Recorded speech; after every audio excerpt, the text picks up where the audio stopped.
I spotted a used condom just outside the hotel balcony. I was furious, called the staff over, pointed at it and asked, "What the hell is this?" The cleaning staff looked aggrieved. The room was definitely cleaned before check-in. Bullshit. I snapped. My wife was the only one staying here last night. The staff's expression shifted, subtle, yet off. Wait a minute. Could it be that last night, my wife wasn't alone?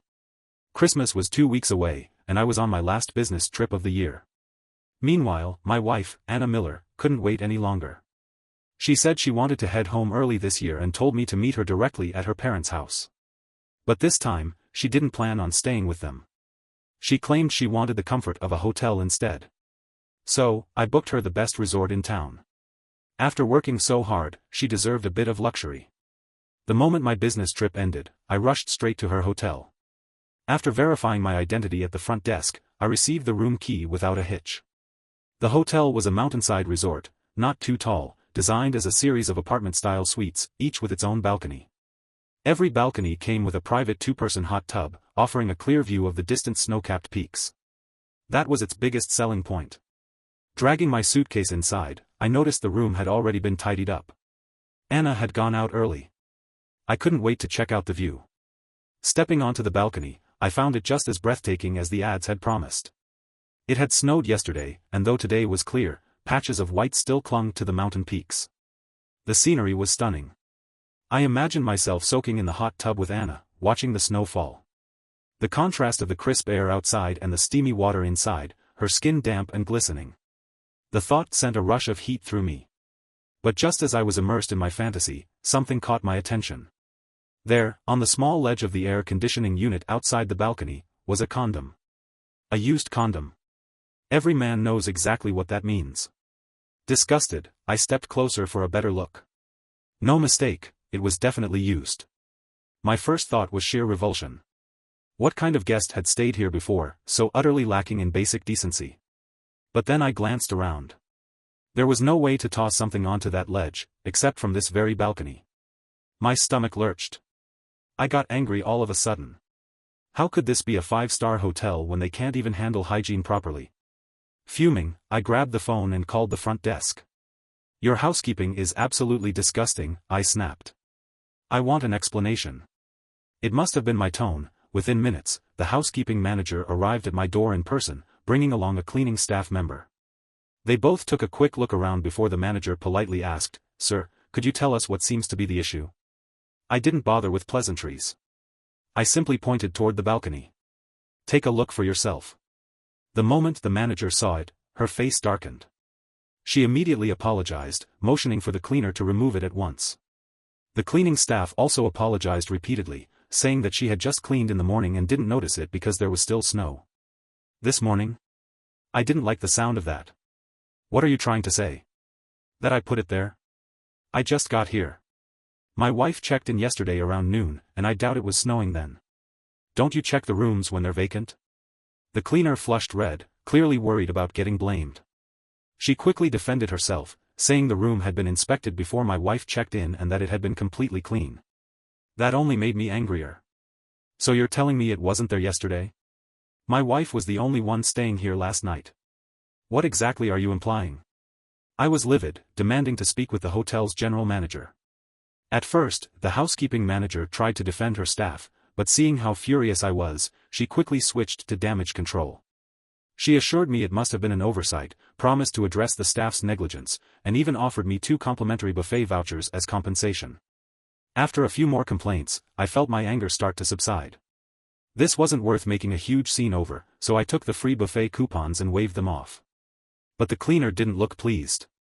She mumbled something under her breath as they were leaving. Then, just as they stepped outside, I caught her whispering to the manager. "But there was definitely a man here last night." The manager immediately hushed her, clearly aware that saying something like that out loud could cause serious trouble. I stood frozen inside the room, my mind buzzing like static.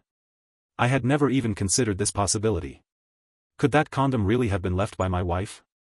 Had Anna cheated on me? They had already cleaned it up, and I couldn't bring myself to chase down the housekeeping staff for confirmation. Besides, after getting reprimanded by the manager, they probably wouldn't tell me the truth anyway. But the cleaner's words echoed in my mind, stirring a storm of suspicion I couldn't shake. Anna's sudden decision to return early had already caught me off guard. And instead of staying at her parents' house like she usually would, she insisted on booking a hotel. Was it possible that she really had someone else? Should I dig deeper? I was still caught in the spiral of doubt when the door opened. Anna was back. She walked in dressed in a brand new outfit, looking radiant. Her makeup was fresh, her mood light, and for some reason, there was something different about her. Or maybe it was just my paranoia, but for the first time, I swore I could see it in her expression, the glow of someone in love. So I decided to test her. "You're in such a good mood, did you meet your lover?" Her smile froze for just a fraction of a second before she burst into laughter, swaying playfully. "What are you talking about?" "I just went shopping with some old classmates." My stomach tightened, not just because I'd caught that flicker of surprise in her expression, but because she had actually bothered to explain herself. Anna never explained things to me. They say that when someone suspects infidelity, they suddenly turn into Sherlock Holmes. So I played along, pressing further. "Be honest, did someone else come to our room last night?" This time, her reaction was even more pronounced. Her smile faltered, and something flashed in her eyes, something bordering on irritation. "What's wrong with you today?" Sensing I was pushing too hard, I quickly backed off with a chuckle. "Relax, I just couldn't find my slippers when I got in. I was just kidding." She exhaled, her shoulders loosening. "I was out at a class reunion last night. Had a few too many drinks. A friend brought me back." I lowered my head, saying nothing, weighing her words carefully. "Are you angry?" Before I could answer, she came up behind me, sliding her hands onto my shoulders and leaning in close. Her voice was a soft whisper against my ear. "It was a girl who brought me back." I turned and pulled her into an embrace, kissing her lightly on the cheek. But my heart sank. Something wasn't right. This wasn't Anna. She never explained herself, never felt the need to. And she almost never initiated affection like this, especially in a way that felt so performative. Even without a psychology degree, I could tell. This was guilt. If she really brought someone back, then what the cleaning staff said would be half confirmed. There was no reason for me not to dig deeper now. That afternoon, while Anna was out again, I made my way to the hotel's security office. Flashing my room key, I told the guard that my wife couldn't remember whether she had brought something back last night, and I wanted to check the surveillance footage to confirm. Naturally, he refused at first, citing guest privacy regulations. So I slipped him $200 and asked him to do me a favor. Money worked like a charm. Not only did he agree, but he even checked the keycard records to find the exact time the door had been accessed, on one condition: no photos, and I had to keep my mouth shut. On the screen, at around 10 p.m. last night, I saw her. Anna. Clinging to a man as they walked down the hallway. They hadn't even reached the door before they started making out right there in the corridor. The man's hands roamed over her body, growing bolder by the second. Just as he was about to reach somewhere unmistakably intimate, Anna, her face flushed, grabbed his wrist and pulled him toward the room. A few seconds later, the door swung open, and they disappeared inside. I could feel the security guard sneaking glances at me with an amused smirk, as if we were watching some steamy scene together. But I wasn't amused. I was gripping the table so tightly my knuckles turned white, my entire body rigid with fury. I forced myself to focus on the screen, locking onto the man. He was taller than me, lean, and the angle of the camera only showed his profile. Even so, there was something distinct about him, his posture, the way he carried himself. The guard must have noticed the change in my expression, because he glanced back at the footage, then looked at me again, his smirk fading into suspicion. Not wanting to make a scene, I muttered something vague, thanked him, and walked out. Once outside, I lit a cigarette. Then another. And another. I needed to calm down, but no matter how much nicotine I inhaled, the rage wouldn't settle. Even though I had suspected it, seeing it with my own eyes still sent a violent tremor through me. There was no denying it now. The cleaning staff had been telling the truth. A man had gone into that room with Anna late at night, practically devouring her before they even got through the door. No one needed to spell out what happened next. My blood boiled. For 2 years, I had worked my ass off to provide for Anna, giving her everything she wanted. And this was how she repaid me? I yanked out my phone, ready to call her, to scream at her, to drag her back here and demand answers. But my thumb hovered over the call button, hesitating. Then what? What if she denied it? Would I force a divorce right away? I wasn't an idiot, I knew the law. This wasn't proof. It was suspicion. And knowing Anna, she wouldn't just sit back and take it. If I confronted her head-on, this could turn into a messy legal battle. And if it ended in divorce, I'd have to split my assets with her, handing over half of everything I'd worked for, just so she and her lover could enjoy it together? Like hell I would. No. I couldn't be rash. I had to be smart. I thought back to what she'd told me earlier. She had been at a class reunion. That part was probably true. Which meant the man she was with was likely an old classmate. I needed more information. Instead of calling Anna, I dialed a different number, Marcus. A friend of mine here in town. During a past conversation, he had casually mentioned that his wife, Daisy, had gone to the same school as Anna. Daisy might know something. Time to dig a little deeper.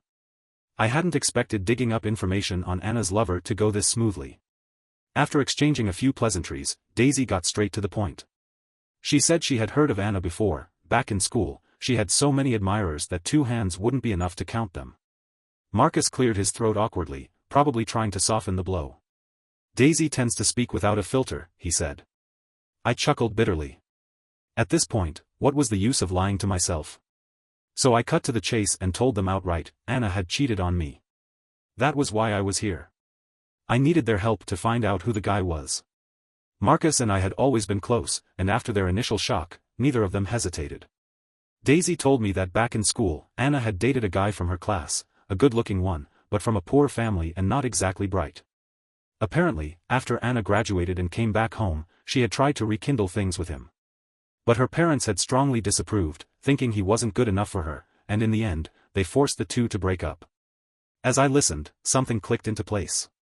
Suddenly, all the scattered pieces of my past with Anna connected into a clear picture. I had met Anna not long after she graduated. She was beautiful, and from the moment we got together, I had done everything a man was supposed to do to win over a woman. But looking back now, she had always been distant, never too warm, never outright rejecting me, but never truly invested either. And then, out of nowhere, she started reaching out to me. She asked me out a few times, and before I knew it, we were discussing marriage. Back then, I thought I had gotten lucky. Marcus must have seen the change in my expression, because he patted my shoulder and offered some half-hearted reassurance. Maybe it's not as bad as you think. I forced a smile. I'm fine. Then I turned to Daisy. Do you have any photos of the guy? Can you find out where he is now? Daisy had a close friend who had been in the same class as Anna. A few subtle questions later, she had an answer for me. First, she showed me pictures from last night's class reunion. Anna stood in the center. And right beside her, glued to her side, was a man I recognized instantly. The same man from the security footage. I scrolled through a few more pictures. In every single one, Anna was right next to him. Practically attached at the hip. My face burned with rage as I lowered the phone. What's his name? I asked. Daisy thought for a moment. I think. Henry? Henry. The name struck something in my memory. It sounded familiar. Before I could place it, Daisy added, I also found out that Henry works in insurance sales now. And just like that, everything snapped into place. A few months ago, Anna had taken out several insurance policies, spending tens of thousands of dollars. She had even bought me accident insurance. I scrambled for my phone, opening the insurance company's app. Every policy listed the assigned agent's name. I scrolled down. There it was. Henry. That bastard wasn't just sleeping with my wife, he was making money off me too. Rage surged through me like wildfire. Cheating on me was one thing. But using my money to boost her lover's career? I wasn't going to let them get away with this. That night, when Anna returned, exhaustion lingered on her face, but so did a trace of excitement. Feigning nonchalance, I asked where she had been. Shopping with some classmates, she replied casually. I sneered inwardly. The smell of cigarette smoke clung to her like a second skin. Did she really think my nose was just for decoration? She kicked off her shoes and headed straight for the shower, but before she could escape, I pulled her into my arms and gestured toward the balcony. Why don't we shower out there instead? I suggested. For a split second, disgust flashed across her face. She quickly masked it with a forced smile, but I saw it. She hated this. Hated pretending to be close to me. And somehow, watching her struggle between revulsion and obligation sent a twisted sense of satisfaction through me. What if someone sees us? She laughed, trying to play it off. I thought about the used condom I had found outside. So, she was shy with me but shameless with him? I let her go without pressing further. As soon as she disappeared into the bathroom, I grabbed her phone. Our passcodes had always been the same. Maybe that was the last bit of trust still standing between us. I scrolled through her contacts, and it didn't take long to find Henry. He made it easy, his profile picture was a matching couple's avatar with Anna. My fingers clenched around the phone, but I forced myself to stay calm. I wasn't here to break things yet. I needed proof. But when I opened their chat history, it was completely empty. I switched tactics and checked Henry's social media instead. Most of his posts were about insurance, typical sales content. But then, I found something useful. A business card. Henry's own. It had his full company name, department, and contact information. I snapped a picture and forwarded it to a friend. He had plenty of local connections. With this, tracking Henry down would be much easier. By the time I put Anna's phone back in place, she was out of the shower. That night, I made another move. I reached for her, pressing a little closer. She rejected me without hesitation, saying she was too tired. Feigning disappointment, I sighed. Shame. I got a call from work this afternoon, I have to leave tomorrow for a business emergency. Her reaction was instant. Really? How long will you be gone? She had no idea how brightly she was smiling at the news. Not sure. 2, maybe 3 days. I'll be back as soon as I can. Oh, okay, she said. Realizing she might be too eager, she leaned in and placed a light kiss on my cheek. I'll make it up to you when you get back. Make it up to me? I turned away, my expression darkening. Enjoy these last moments of happiness, Anna. Because soon, your little game will be over. The next morning, I left with my suitcase, making sure to leave the car behind for Anna. Instead of heading to the airport, I drove around the city for a while before meeting up with Marcus. He had already booked me a new hotel room, one directly across from Anna's. I had scoped out the layout yesterday. From this vantage point, I had a clear line of sight to the balcony and a partial view of the room's interior. That is, if they didn't close the curtains. But I had a feeling they wouldn't draw the curtains. In a moment of passion, when the mood was just right, who would give up the pleasure of a romantic view? Sure enough, it wasn't long before Marcus sent me a message. Anna just checked into the hotel with Henry. I set up my camera by the window, adjusting the lens. A few minutes later, I had everything I needed, frame after frame of my wife writhing in another man's arms. If I hadn't seen it with my own eyes, I wouldn't have believed it. The woman who had always been cold and indifferent to me, the one who acted like intimacy was a chore, was now a burning flame in someone else's arms. I had thought I was prepared for this. I had told myself I didn't care anymore. But the moment those images filled my viewfinder, my hands clenched into fists, nails digging deep into my palms, my entire body shaking with rage. Outside, as if nature itself was setting the mood, thick snowflakes began to fall. The frost on the balcony glass thickened, fogging up the window. Soon, I couldn't see inside anymore. I stepped away, my breaths ragged. In the bathroom, I turned on the faucet, splashing cold water on my face. When I looked up, the reflection staring back at me was grotesque, my face, twisted with fury. A bitter laugh escaped me. I had booked her the finest suite, spared no expense, only for another man to enjoy it. With a growl of frustration, I slammed my fist against the sink. The sharp sting of pain finally brought me back to my senses. The evidence was solid. But just exposing the affair? That wasn't nearly satisfying enough. I needed something more. Something that would really ruin them. Marcus came through again. He had already dug up Henry's background for me. Henry wasn't married, but he wasn't exactly single either. He had another woman, Emily. A wealthy divorcee who owned a small but successful factory in town. Officially, she was Henry's client, but in reality, they were entangled in something far less professional. Emily had been one of Henry's biggest insurance buyers. Over time, their relationship had evolved into a mutually beneficial arrangement. She funded his lifestyle, and he provided other services in return. Most of Henry's sales came from Emily and her circle of friends.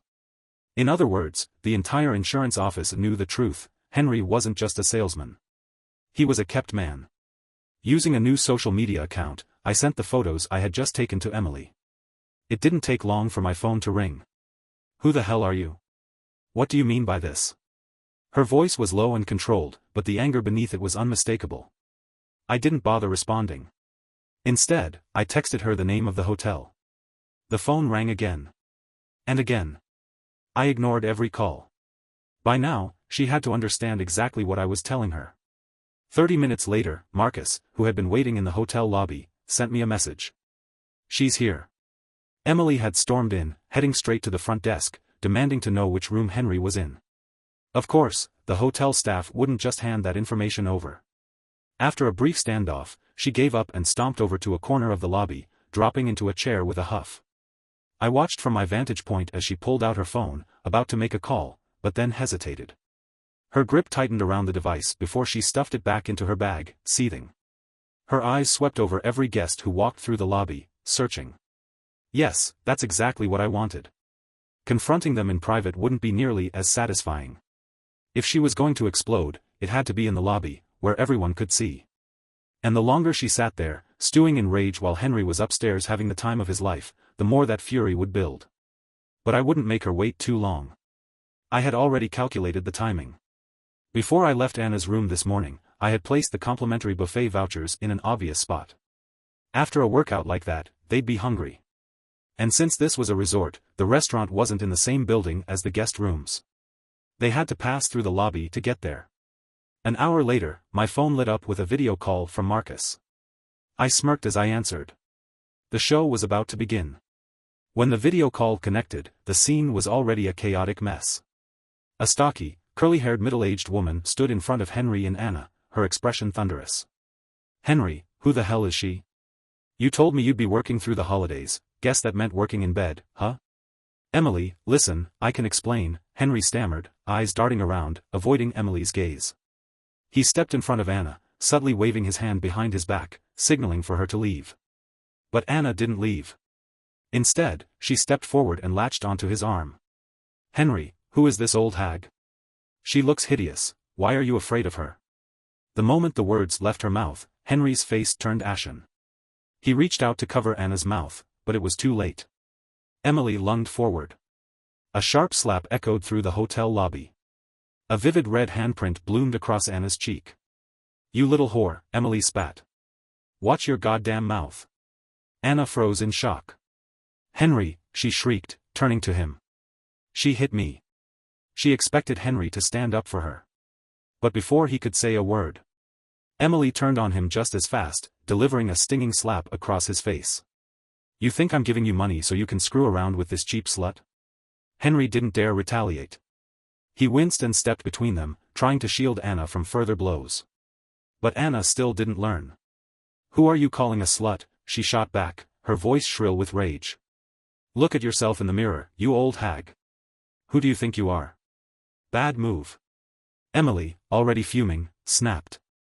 Before Anna could react, Emily grabbed her by the hair, forcing her head down as she rained slaps on both sides of her face. "You little bitch. Who said you could talk? This is my man, I'll deal with him however the hell I want." Henry tried to intervene, but Emily backhanded him so hard his head snapped to the side. "Stay the fuck out of this," she barked. "I let you have an easy life, and now you think you can walk all over me? I give you my money, and this is how you repay me? Did you forget how you begged me for help?" I had to admit, Emily was a goddamn force of nature. After all, no one likes being played for a fool, especially not when their own money is funding the betrayal. Henry stood there, head down, too terrified to say a word, using his body to shield Anna as best as he could. Anna, on the other hand, was a complete mess, her once pristine hair now tangled, her face swollen and red. After taking several slaps, she finally shut up, clutching her face and cowering behind Henry. The brawl only ended when a swarm of hotel security guards arrived, forming a barricade to separate them. Henry and Anna didn't stick around. With their heads hanging low and Emily still hurling insults behind them, they made a humiliating exit. I leaned back, feeling a rare sense of satisfaction. But this was only the beginning. Marcus wasted no time. He sent the footage to his wife Daisy, who then, quite accidentally, uploaded it to social media. In a small town like this, word spread fast. Anna and Henry had loved flaunting their little romance among their old friends. Now, I wondered how they'd feel knowing those same classmates had just watched them get caught in the act. Marcus didn't keep me waiting long for an update. Barely 20 minutes after Daisy posted the video, social media exploded. Now, practically everyone in their alumni circle was talking about it. Not only had Henry's reputation as a kept man been exposed, but some nosy classmates even dug up Anna's wedding photos, pointing out that the groom wasn't Henry. In other words, one was a kept man, the other a shameless cheater. Their names were now permanently stained in this town. As for me, I couldn't care less. I wasn't from here. Whatever happened to their reputations wouldn't affect me in the slightest. It got even better when someone shared the video in their old class group chat. Within minutes, both Anna and Henry rage quit the group. I could already picture Anna's reaction, her face contorting with horror and disbelief. Hopefully, she didn't get too worked up. Her face was already swollen. If she got mad enough for her blood pressure to spike, it would probably hurt even more. Not long after, I got a message from the hotel. The room I had booked for Anna had just been checked out. Time for the next move. Feigning innocence, I called her. She picked up, and the moment she spoke, I heard it. Her voice was slightly slurred, thick with suppressed sobs. More importantly, her tone was a mix of disgust, panic, and helplessness. Hearing that only made my mood even better. I pretended to be confused. "Anna, why'd you check out? You didn't like the hotel?" She hesitated, then mumbled something about getting bored of staying there. Said she rarely got time to come home and wanted to spend more time with her parents instead. I pressed on, keeping my voice casual. "Anna, what's wrong with your voice? You sound off." She stalled for a second before muttering, "Just caught a little cold." I almost laughed. I played along, pretending to be concerned. "That's not good. I'll wrap things up here and come back early to take care of you." Her breath hitched. The panic in her voice deepened. "And no need, really. You should focus on work." Of course, she didn't want me to see her face right now. It must have been swollen beyond recognition after getting slapped around in public. I didn't push her further. Rushing back too soon would be suspicious. After hanging up, I pulled out my second phone and opened a different app. Before I left, I had intentionally left the car with Anna. But not without some precautions. A friend of mine had helped install a small listening device inside the car. As expected, they drove my car back. And, as expected, they fought the whole way. Anna kept demanding to know who that woman was, her voice shrill with fury. Henry let out a long, weary sigh. "She's just a client," he said, sounding utterly exhausted. "She's been obsessed with me for a while now. I knew she had feelings for me, but what was I supposed to do? I needed to close those deals." Then, in an absolutely masterful twist, Henry turned himself into the victim. He wasn't some worthless loser who got caught cheating, no. He was a dedicated man, sacrificing himself for the future he and Anna would build together. And the most hilarious part? Anna believed him. I had to admit, Henry had a real talent for feeding women bullshit. At some point, Anna got a call from home. And from what I overheard, her family already knew about the scandal. No surprise there. Small town, tight circles. And with her brother, Nate, having gone to the same school as them, word was bound to reach her parents sooner or later. I listened as she confessed everything to them. She admitted she had only married me because of them, because they had pushed her into it. But in her heart, the only man she had ever loved was Henry. She told them Henry had been working so hard to secure their future, and that she would divorce me as soon as the timing was right. Then, their conversation turned to money. Anna reassured her parents that they wouldn't let me walk away without paying up. She promised them she would get at least half of my assets. Told them to act normal, pretend everything was fine, keep me in the dark, until they could strike. And from the sound of it, her parents had agreed. They told her to bring Henry home so they could all sit down and plan their next move. If I hadn't already uncovered everything, I might have still been blindly loving this woman, while she and her entire family plotted to rob me blind. Driving my car. Sleeping with my wife. And now conspiring to gut me financially? This Christmas no one was getting a merry fucking holiday. I sent all the evidence to a lawyer friend. He didn't hesitate, told me straight up that I had more than enough to file for divorce on the grounds of infidelity and ensure that Anna wouldn't get a single penny. The next day, I pretended to return early from my trip and headed straight to her parents' house. I planned to lay everything out over dinner, expose them for the snakes they were, and then walk away, leaving them to stew in their own mess. When I arrived, Anna's mother was unusually warm. I nearly laughed out loud. So, they really had all agreed on the plan. Her family has always treated Anna as a treasure, the most beautiful woman to ever walk this earth. I was lucky to have her, like I should be grateful they allowed me to marry their precious daughter. They weren't outright rude to me, but every conversation somehow circled back to money. As if draining my bank account dry was some kind of divine right they held. Anna was in the bedroom when I got there.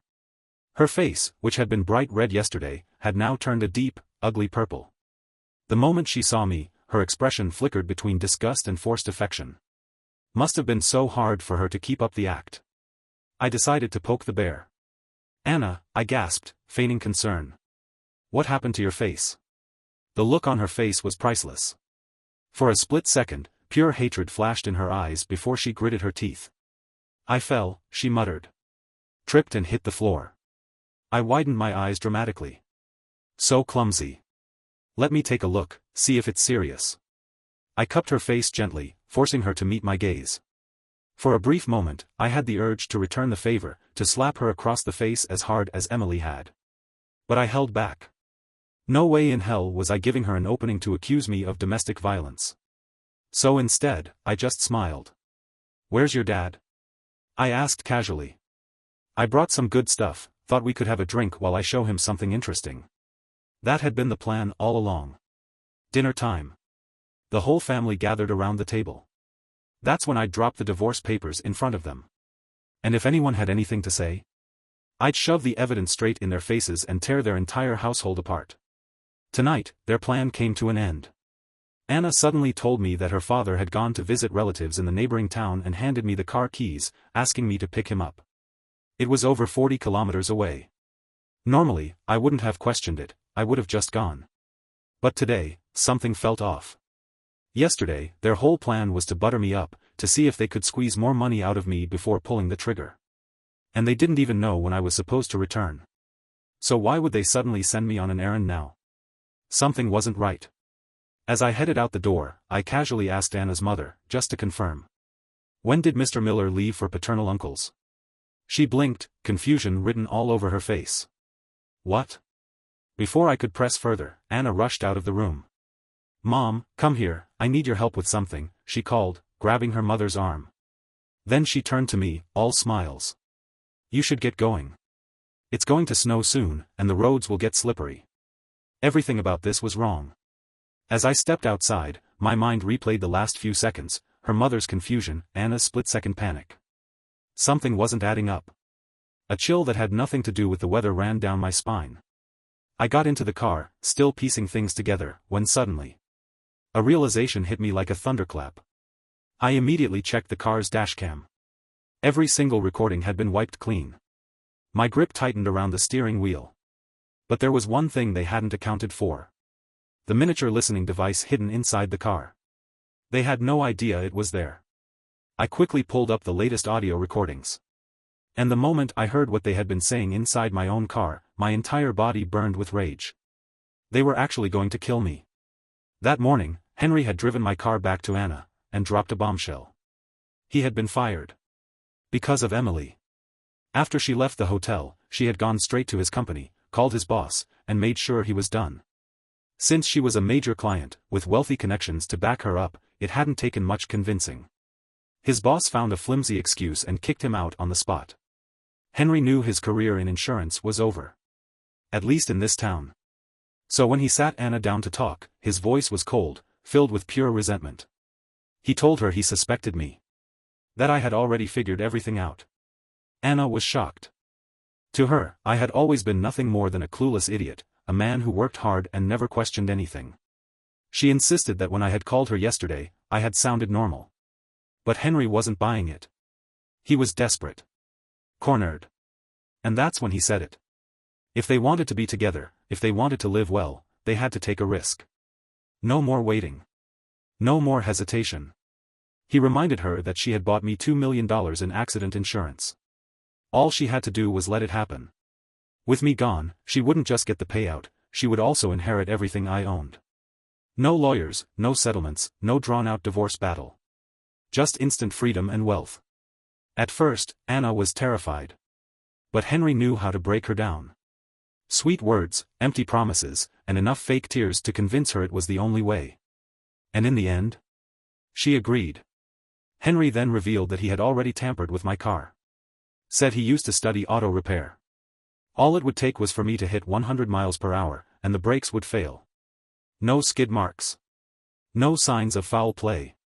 Just a tragic accident. As long as Anna kept quiet, no one would suspect a thing. Whether or not I knew about their affair didn't matter anymore. They were going to kill me before I even had a chance to act.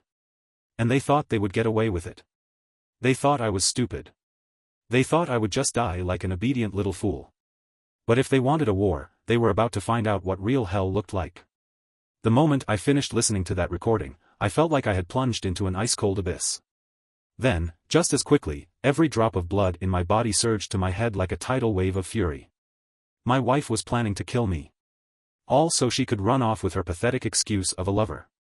I ripped the listening device from its hiding spot, my first instinct to storm upstairs, confront her, and drag her straight to the police.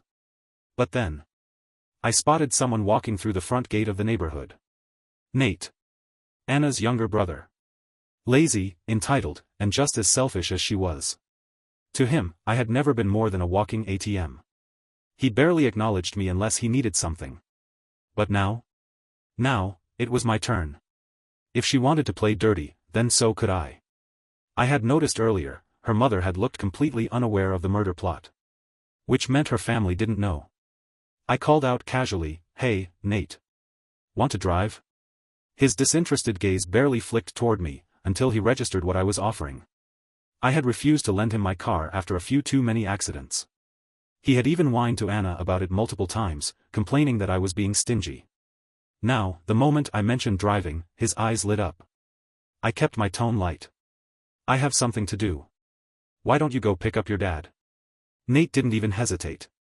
The keys barely touched his fingers before he was grinning ear to ear and heading straight for the car. As I watched him drive away, I felt nothing. No guilt. No hesitation. It was out of my hands now. I wandered outside for a while, giving it about 30 minutes before I made my move. Then, I headed upstairs. "I'm back," I called out loudly as I stepped inside. Anna came running. Her face was as white as a corpse, her eyes wide with horror, like she had just seen a ghost.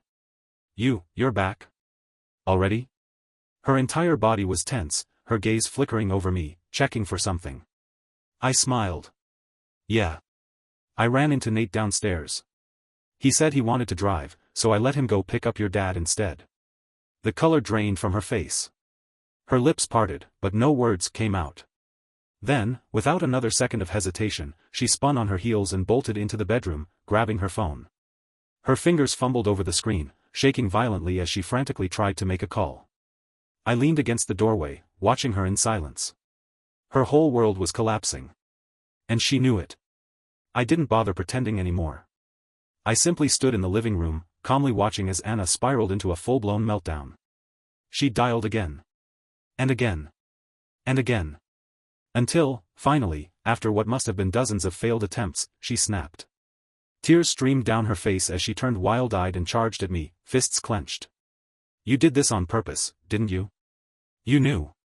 You were trying to get back at me, weren't you?" I pushed her away with ease. "Anna, what are you talking about? I don't understand a word you're saying." Her mother came rushing in from the kitchen, alarmed by the commotion. "What's going on?" she asked. But Anna couldn't answer. She couldn't explain. She just stood there, shaking, tears still pouring down her face. So I did it for her. I turned to her mother with a casual shrug. "Oh, nothing. I just asked Nate to go pick up Mr. Miller since he wanted to drive." Her mother, clueless as ever, frowned at Anna. "Anna, what's wrong with you? Nate isn't a child anymore. He's driven plenty of times." And then, right on cue, her father walked through the front door. I widened my eyes in mock surprise. "Mr. Miller. You're back already? What happened? Didn't Nate pick you up?" Even her mother looked puzzled now, turning toward Anna for an explanation. Anna could barely stand. Her knees buckled as she let out a choked sob. Then, without a word, she grabbed both of her parents and dragged them into a bedroom. I didn't follow. I didn't have to. Minutes later, a loud, crisp slap echoed from inside. Then her father's furious roar. Then her mother's wailing. Christmas is supposed to be a happy day, but the family was completely devastated. Nate survived the crash. But he would never walk again. For the rest of his miserable life, he'd be confined to a hospital bed. I never visited, not even once. There was no need. When Anna came begging me for money for his medical bills, I simply laughed. Why should I? I said, still smiling. The only thing I'm grateful for is that it's him in that hospital bed and not me. The look in her eyes shifted. First shock. Then pure hatred. You knew. You planned this, she shrieked. I pulled out my phone and played the recording, the one of her and Henry plotting my murder. Did I? I asked, tilting my head. Or did you just assume my death was destined? Her whole body trembled with rage. Then she lunged at me, shrieking like a banshee. I shoved her back without effort. Careful, I said mockingly. Haven't you taken enough slaps already? Getting beat by an old woman, your father, what's next? Are you developing a fetish for it? She screamed, cursing me with every vile word she could think of. I didn't care. Her life was in ruins, and mine? Mine was finally free. Afterward, her family had the audacity to contact me, claiming that since I had let Nate drive, I was responsible for the accident. And since I had learned about their scheme, they accused me of being an accomplice in Nate's misfortune. I laughed out loud and laid all my cards on the table with her father. If I released the recording, not only would his son be paralyzed, but his daughter might also end up in prison for a good number of years. So, I gave them two choices. 1. They could accept Henry into their family, live with the very man responsible for their son's condition every single day. If they could stomach that, well, life would certainly be interesting. Or 2, I could report the tampered car to the police, frame Henry for everything, and at least give them the revenge they wanted for their son. As expected, no parent in their right mind would accept a murderer as their son-in-law. So, I happily sent Henry to prison. During the investigation, Henry dragged Anna into the mess. He even claimed I had known everything and was merely retaliating against her family. Ridiculous. How could I possibly know? I played dumb and refused to admit a thing. The listening device had long been removed, and the recording was in my hands alone. No matter what, I wasn't going to confess. In the end, Anna and Henry turned on each other. She denied everything, insisting it was all Henry's doing. Henry, on the other hand, claimed he had tampered with the car out of obsession, hoping to have Anna all to himself. According to him, she was completely unaware. Though Anna managed to escape legal consequences, I couldn't help but feel sorry for her. She had personally destroyed her own love, lost every ounce of dignity, and was left with nothing but disgrace. That kind of pain, not many people will ever experience it. Once everything was settled, I officially filed for divorce. I never expected them to still be living in a fantasy, actually thinking they could walk away with half of my assets. So, I finally did what I should have done that day, I threw all the evidence right in their faces. The lawsuit went smoothly. Aside from a few insurance policies Henry had taken out in her name, Anna walked away with nothing. Not a single cent. Later, a friend told me that Anna was living a miserable life. Because of Nate's condition, she had quit her job and moved back home to take care of him. And with her reputation in shambles, no one wanted to marry her. Her father had become an alcoholic, lashing out at her whenever he pleased. A once proud woman had withered into a ghost of herself, trapped in endless suffering. All I can say is, karma never misses. You reap what you sow. Before closing this chapter of my life, I secretly sent a generous sum to the hotel maid who had saved me that night. If it hadn't been for her warning, I might not even know how I had died. Fortunately, in the end, those who sought to harm me only destroyed themselves. For me, this was the end of a nightmare. For Anna, hers had only just begun.